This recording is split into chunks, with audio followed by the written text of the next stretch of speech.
We're here at the Edmonton Triathlon World Championships, and you raced yesterday. How did your race go? It went really well for me. Coming back off a rough couple of years and a rough injury in May, pelvis stress fracture, and wasn't running much this summer or spring. I had to miss most of the series, so to come back at home and to have a solid 15th place was not what I ultimately want, but it was a good step in the right direction. Yeah, for sure. Yeah. And not even knowing if you were going to be on the start list a few weeks ago really kind of puts you in that very cool position with a great performance.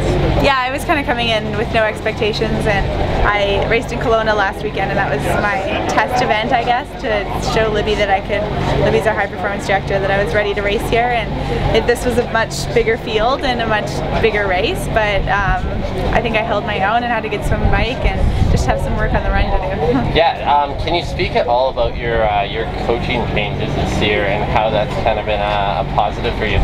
Yeah, it's been a very positive change. I had a good few years with Joel Filial. He's awesome. He got me, he turned me into a great athlete and mentally helping me get over the Olympic Games. And parted ways with him in April or May this year and switched to Siri Lindley, who's been very, very positive in my just positive outlook with the sport and love for the sport again. And I was starting to lose touch with that love and training and getting out the door and just enjoying it. And with her, she's kind of reignited that passion that I used to have. So it's really cool to be with her, and she's a previous world champion. She gets it. It's cool to hear what she used to do to train, her nutrition tips and all these different things that just from experience that she did. So she's passing along her wisdom, and I love it.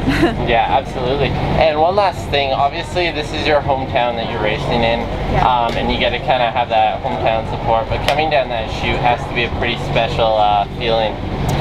It is, yeah. It was comparable to coming down this finishing chute, winning a race, although I was not winning, I was in 15th, but just the amount of support that I had from everyone and knowing it was in my hometown, and even just riding the course and running on the course that I've been training on since I was a little girl, and riding over High Level Bridge that I've been driving on to get to swim practice, and all these little things, riding past the U of A campus where I go to school most of the year. So that was really special and once in a lifetime.